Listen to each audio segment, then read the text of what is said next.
It's finally time to meet up with everyone. Paimon even dreamt of...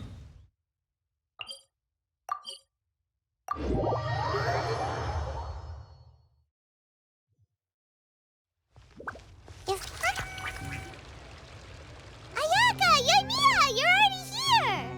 Good morning. Xavier said yesterday afternoon went well. Yeah, and how about you, Ayaka? What were you up to yesterday? After we split up, Ayato went to see Udex Nervillette at the Palais Mermonia. I was originally thinking of going with him, but he said he could manage it himself. He told me to go see the sights around Fontaine and to enjoy the local culture. So I rode the aquabus with Yoimiya and visited the opera house on Aranias Island. Yeah, you wouldn't believe what we saw there! 2 mechanical puppets that were dancing together! You've already seen them, right? Yeah, those two! Amazing, aren't they? We sat and watched for quite a while. It was mesmerizing. Like we could keep watching them forever. Oh, it was the same for us the first time we saw them, too. Afterwards, we went swimming at the beach. Well, diving, to be exact. It was the first time I ever breathed underwater. I held Ayaka's hand and we counted down together. 3, 2, 1, and then splash! We were beneath the waves.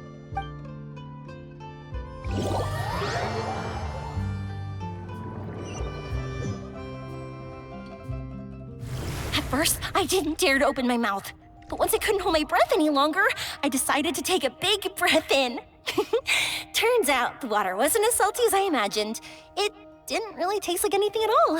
Before I knew it, I was breathing like normal down there. It was an amazing feeling. Ayaka said I was too nervous and needed to loosen my grip. She got used to everything way faster than I did. I knew that the Traveler could do it, so I had no doubt we could do it too. That helped me feel at ease as soon as we dove in. The underwater world in Fontaine truly is beautiful. I love seeing the Romaritime flowers blossoming underwater, like little candles lighting up the streets at night. Yeah, and there were so many creatures that we've never seen in Inazuma. Like those fish that shimmer like a sword blade. Whoosh! Oh, and those big fish that call when they see people.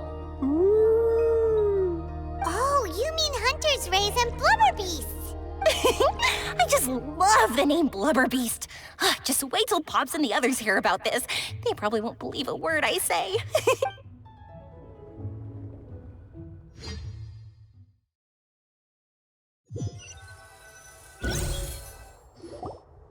Yoimiya was down there for quite a while. It was dark before we finally rode the aquabus back to the city. I figured she'd want to sleep in today. Yeah, even I was worried that I wouldn't be able to get up. I still felt like I was drifting in the waves when I went to sleep last night. But as soon as I woke up today, I remembered that we'd all be shooting a film together, and I was ready to go. Speaking of the film, where's everybody else? My brother and Xavier were speaking to the restaurant owner about using the place as a filming location. They should be here soon. As for the others, We're here.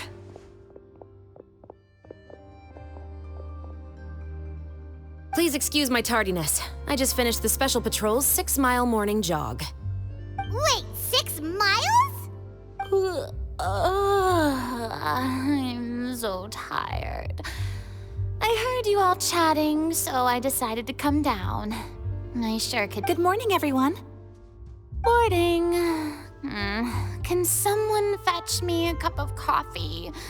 More milk, hold the sugar. Sure, I'd be happy to do that for you. No, you can't go anywhere. Please, have a seat over here so I can get started on your makeup. The last thing I want is coffee stains on my costumes. I can get the coffee. It's the perfect job for an assistant.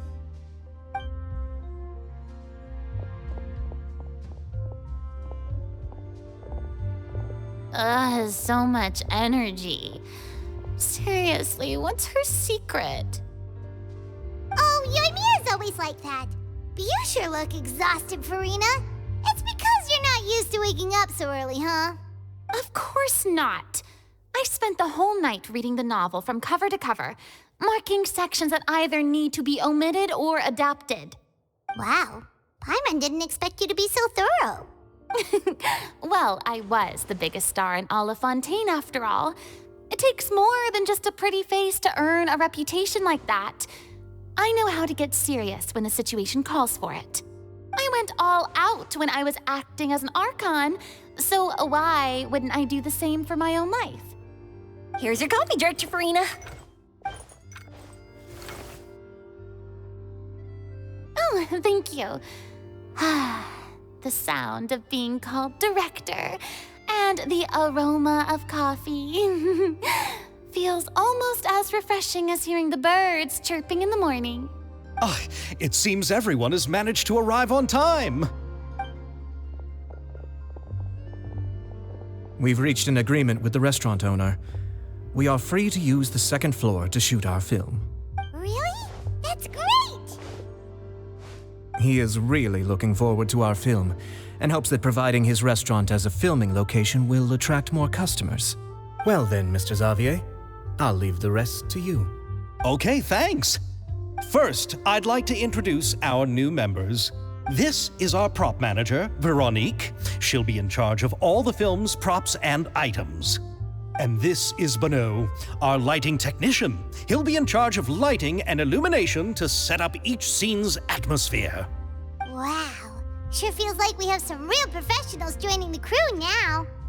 First of all, please allow me to first express my sincerest gratitude to everyone in the crew. When my investor informed me yesterday that he wouldn't be able to provide the funds, I really thought that this was the nail in the coffin for this film. I had no idea that I'd find so many people willing to help me on such short notice. Thank you. Thank you all from the bottom of my heart. No need to be so cordial, Mr. Xavier. We're all honored to be a part of this.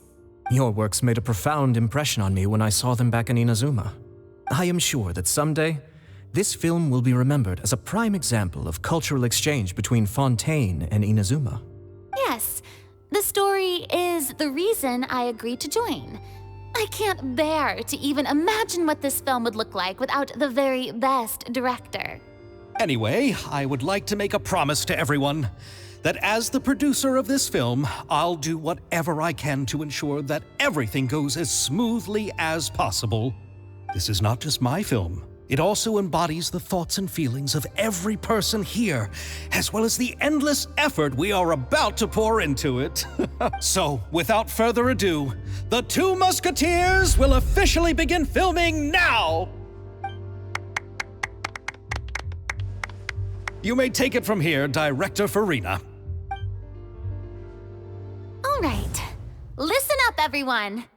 The first scene takes place when the two young musketeers are living at the Baron's home, still unaware of all that is about to happen to them.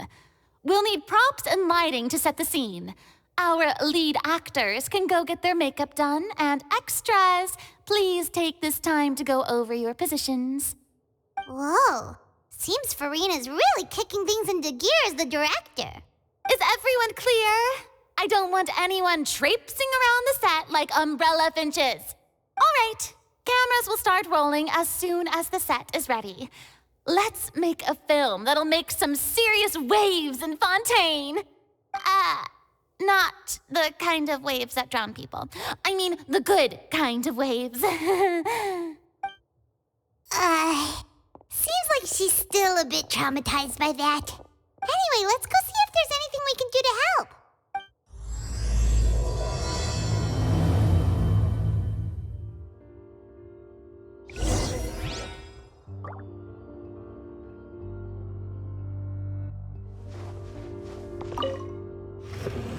How about here?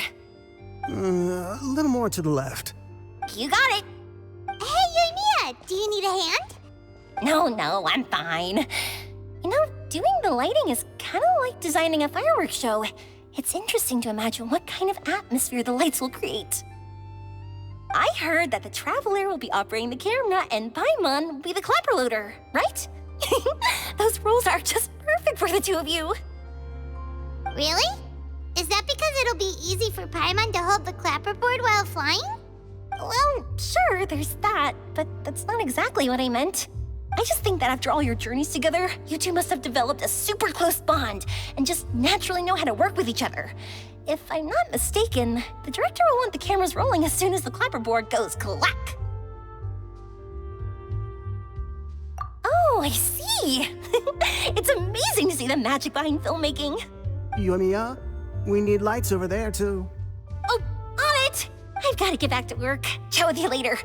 Oh, it's exciting to see so many people working together to bring the film to life. Seems like Yoimiya's really getting into it. But she was right. We do have a super close bond, don't we? Paimon's really happy to hear that.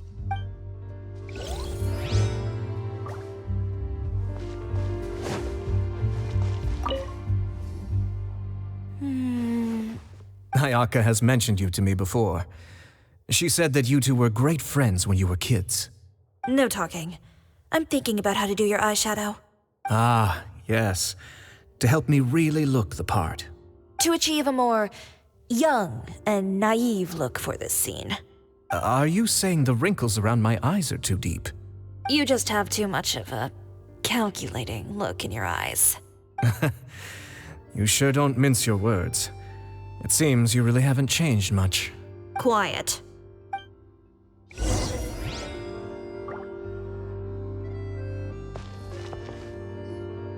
So, this is a real musket? No, it's just a prop weapon. Not bad. Have you seen a real musket before? Only in books and newspapers. I made this one based on the relative shape and proportions I saw in reference images. When we're filming, some special gunpowder will be applied around the muzzle, which will help create the flash and smoke effects of a real gun being fired. Which means it'll be up to the actors to portray the recoil. That's right. The sound effects for gunshots will also be added in post-production. Thank you, Veronique. I think I know where to start now. However, the musket's gears and firing pin could still use some work. Adding some wear on the metallic components will make them appear more realistic. Also, be sure to rub the muskets with some oil each time before we start shooting. That'll give the impression that the firearms have been well maintained. Good point. You seem to know a lot, Miss Chevres. I assume you use these types of firearms on a regular basis? Yes, I perform routine maintenance on my weapons every day. Just like we as people need to eat and sleep, muskets need to be cleaned and maintained. I also perform similar care for my sword every day, and familiarize myself with its shape and weight, to the point where it feels like a natural extension of my body. Yes, this way, our weapons will never betray us in the heat of battle. Yes, well said. It seems we have the same philosophy on this topic. Oh, sounds like they found a common interest to talk about. Though these props differ from the muskets I use, I can still give you some pointers. Good. I look forward to your instruction. First and foremost, never point the weapon at anyone, regardless of whether it's a real or prop weapon or whether you're holding it or it's on the table. This holds for any time when you're not actively engaging an enemy. Okay, understood. When aiming the musket, extend your arm so that it's level with your shoulder and use your eye to look down the weapon's sights. Like this? Not bad. Now, try saying your lines. This is the end of the road for you. Good. Now turn your body a little. That way, you'll give your enemy less of a target to work with. And relax your shoulders. Here, allow me to demonstrate. This is the end of the road for you. Huh. Excuse me, Miss Chiori. Director Farina, there's something I wish to discuss with you. Oh? What is it? Like this? Yes, much better. What do you think? I do see your point. But are you sure you wish to do this? I believe it would be most fitting. Well, if you insist. All right, I understand. Miss Ayaka, Miss Chevres, could the two of you please come over here? Huh? What's going on? Are we gonna start filming now? Let's go see. What is it? I have a question for you, Miss Chevres. Would you be willing to play the role of a musketeer? What? To clarify, I would like to turn over my role to Miss Chevres. But brother... Don't worry, Ayaka. I actually view this as a good thing.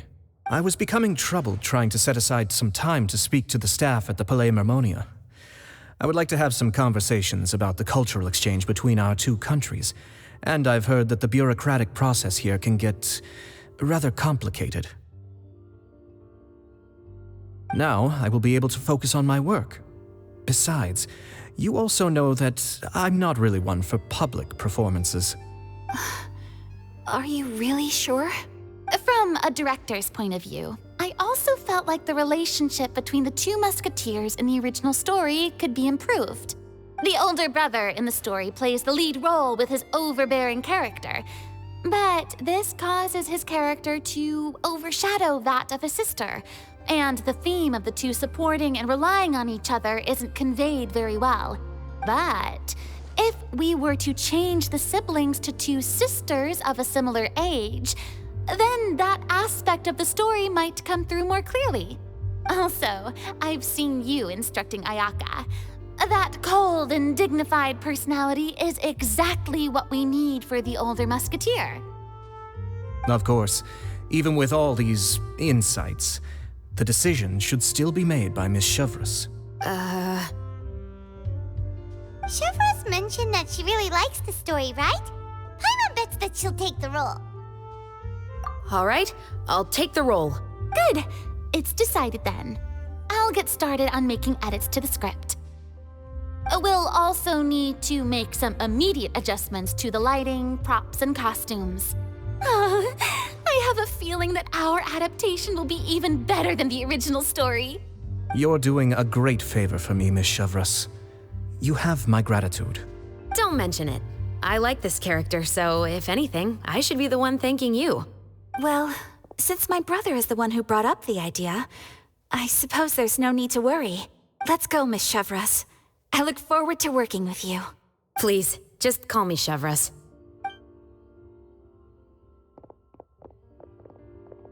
Seems like you're really going out of your way to solve the problem I was having with your makeup. Surely you jest, Chiori. I assure you that I was mostly motivated by a desire to spend more time on formal business. Oh, come on. You really think I'd buy that? According to what I've heard from Ayaka, her brother is someone who can juggle 10 different matters at the same time. I'm sure you have other reasons for backing out. Perhaps. Ayaka always said she wanted to go out and see more of the world, just like the Traveler. But I feel that she needs not only to see other nations, but also to make some different kinds of friends. I think it would be harder for her to make new connections with me constantly by her side. I would like to give her some space. All right, go on. Spoil her some more. Ayato, it's too bad you're stepping down from the role. Paimon really wanted to see you act as a musketeer. No need to poke fun at me. I'd wager that you also felt that I wasn't the best candidate for the role. It's a little hard for Paimon to imagine you saying those lines. Yes, I've made an appointment to meet some people from the Palais Mermonia. Now, I will have some more time to prepare. Traveler, get the camera ready. Paimon, get the clapperboard. Actors, to your positions. We're about to start shooting the first scene. Go on now. And please take good care of Ayaka. Yep, don't worry. Thank you. I look forward to seeing the film when it's finished.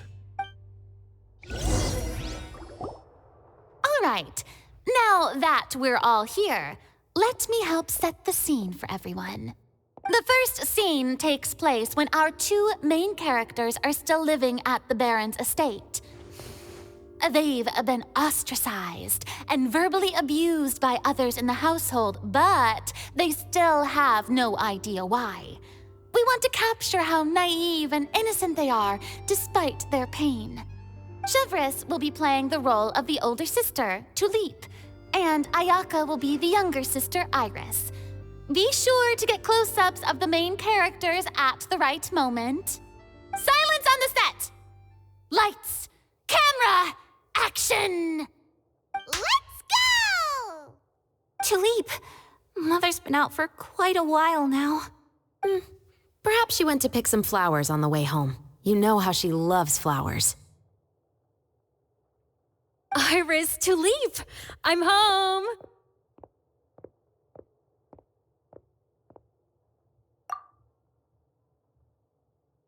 Mother! You were out for so long, we were beginning to worry about you.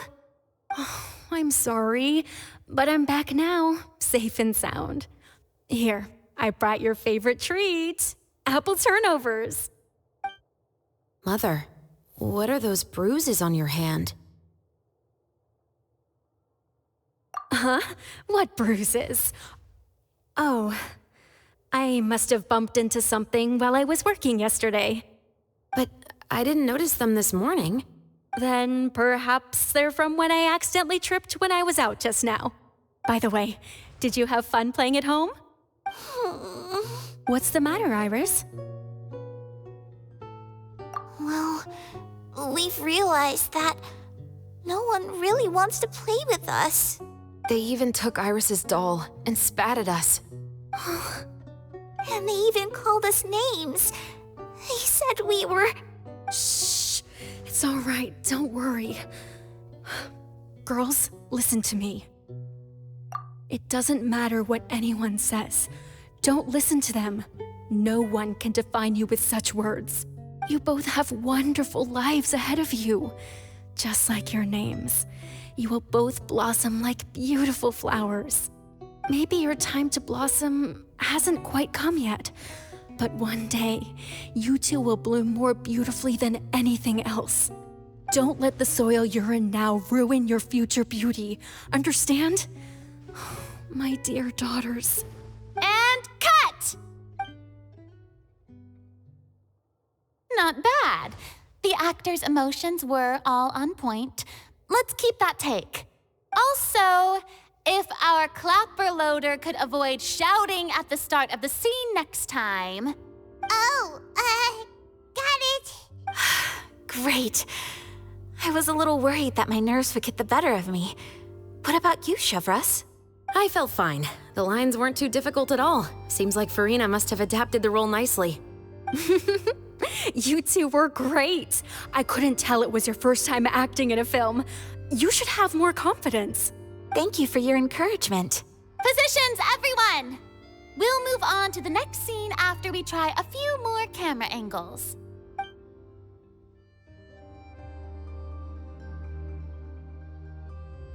This scene is when our two characters return home, only to discover their mother has been murdered. Ready? Lights! Camera! Action! Mother, we're back. Mother?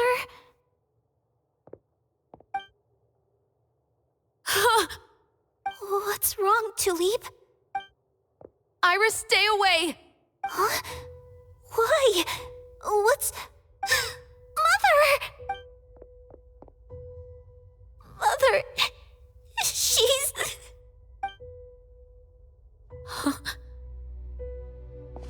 There's poison in this cup. Huh? I could have sworn I've seen this kind of cup before. Those aristocrats. They didn't even try to cover up their actions.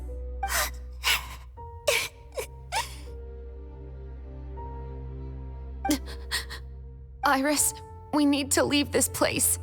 Leave? But now that Mother is gone, where can we even go? Anywhere.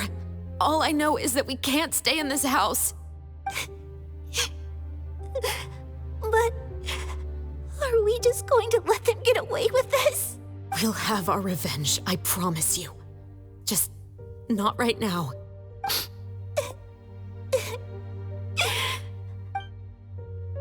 Come on, let's go. No, wait. We can't just leave Mother here like this. At least let me leave this rose with her. That's why we went out in the first place. To buy her this flower. All right. Goodbye, Mother. We'll avenge you. Someday. And cut! Beautiful! Great performance! Ayaka? And were those real tears I saw? How did you do it? I was surprised too. Thank you for the kind compliments. Actually, as soon as Director Farina said action, I told myself not to think about anything. I just felt the weight of the moment and became the character. It's quite similar to practicing the art of the sword. You clear your mind and focus only on what's happening in front of you. Ayaka's performance was amazing. Have I discovered an acting prodigy? Pipe down, everyone! We need to move on to the next scene!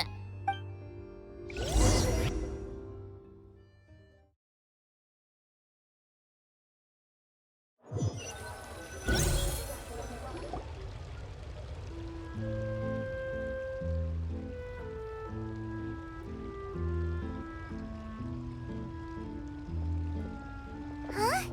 Are we done already? But Paimon wants to keep playing with the clapperboard. How do you feel, Traveler? Is your arm sore from holding the camera all day? Good work, you two. You too, Shivers. You were quite the actress today. I've read this novel many times before. I have a good grasp of my character's mindset. Anyway, do you remember my request from yesterday? Oh, right! We were having so much fun that Paimon nearly forgot.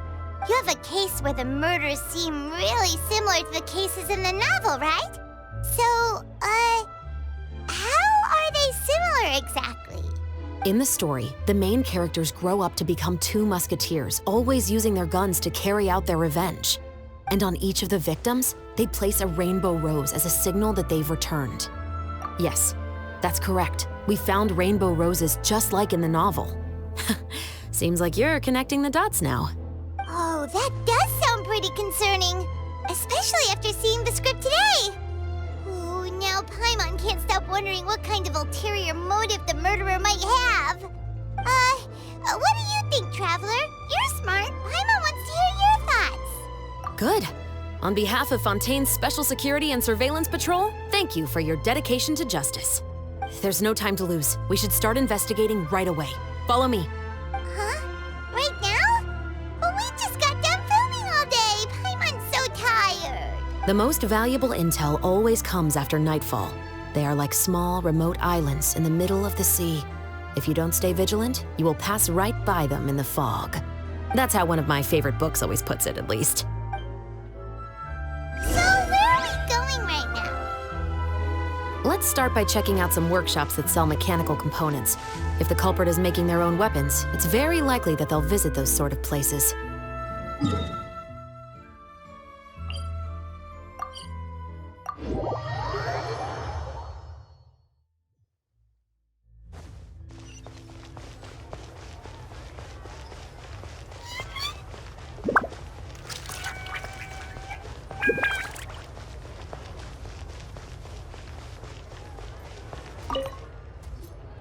Welcome to LeChaux's Clockwork Workshop. How can I help you? Hello. I'd like to know if anyone has purchased some special components lately. Special components? Sorry, could you be more specific? I mean the kind of components that aren't typically used for clockwork toys, but for firearms. Huh? For firearms? No, we don't sell those sort of things here. Don't misunderstand. I'm not here to cause any trouble. We are merely investigating a case, and we're hoping that you could cooperate. Well, to be completely honest, I'm not even sure what kind of components that would entail. Has anyone ever purchased components here as an individual rather than on behalf of an organization? We have a lot of customers who buy toys, but those who buy components are all regular customers who buy in bulk on behalf of their organization. Is that so? I understand. Thank you for your cooperation. You're welcome. It's the least I can do.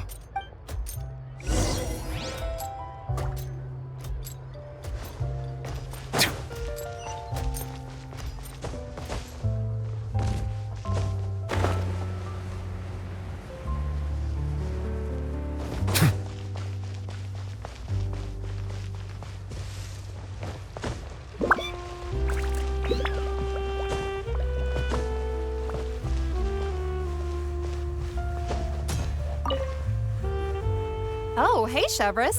Run out of oil for your musket again? Hello, Estelle. I want to know if anyone has come to your shop recently to order some firearm components. Oh, is this another case? Let me think. I don't think so. Some people have requested that I make some prop guns for the Fontaine Film Festival, but I refused all of those requests. Oh? Why's that? Because there's no profit! I only make things here that can do some real heavy lifting. I don't have the energy to make some new molds just for the festival. Then has anybody come specifically looking for mechanical components? Well, I usually sell off my scrap to the Fleuve Cendre. I don't typically give them to one specific person. I understand. Thanks for your cooperation. Don't mention it. Always happy to have the Musketeers' patronage. Seems like we haven't found any leads to go off yet. Yeah, unfortunately. All right, let's head to Fleuve Cendre next. Huh? Are you sure?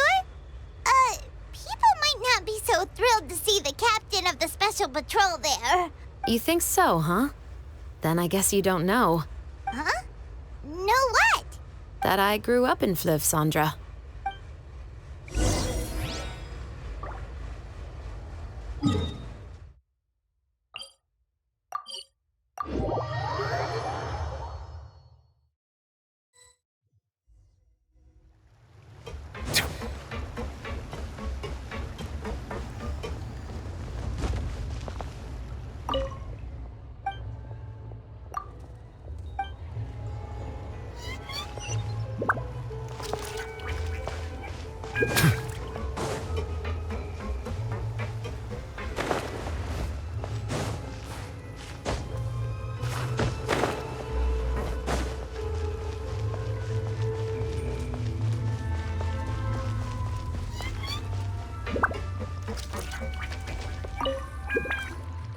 What's all this?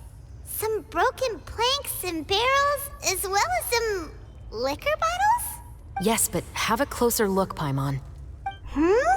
Even though somebody has purposefully tried to clean them up, these are obviously marks from musket bullets. In other words, someone was here trying to improve their shot. They were using the barrels and bottles for target practice. Could it have been the killer? Your guess is as good as mine. Although many people at Fleuve Cendre own guns, few hide the fact from others. And even fewer would go to such lengths to hide markings from practice shots. Anyway, let's go. There might be more to this.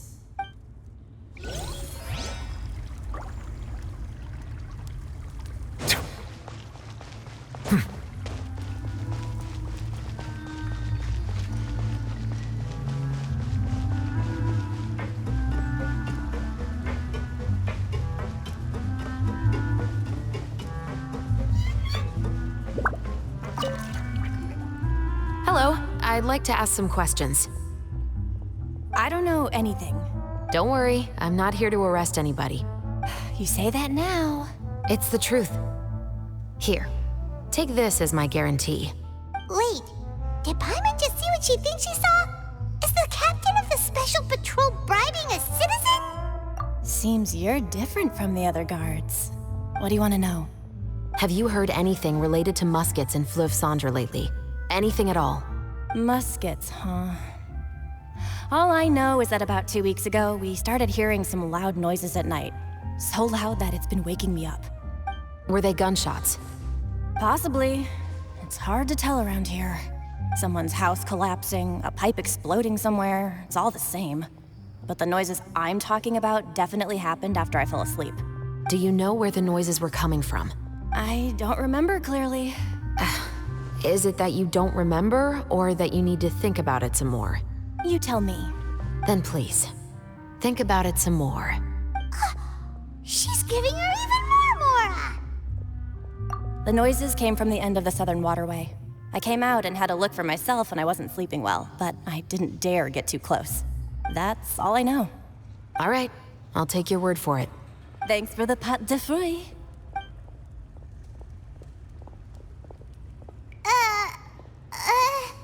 No need to be surprised. I grew up here, remember? I know how to get people around here to talk. My apologies, I'm all out of sweets. Though I do have some other tempting snacks in my custody. Fries, fried chicken, and even onion rings. But taking care of junk food is my responsibility. You're better off sticking to your normal, nutritious diet. Now then, let's keep going.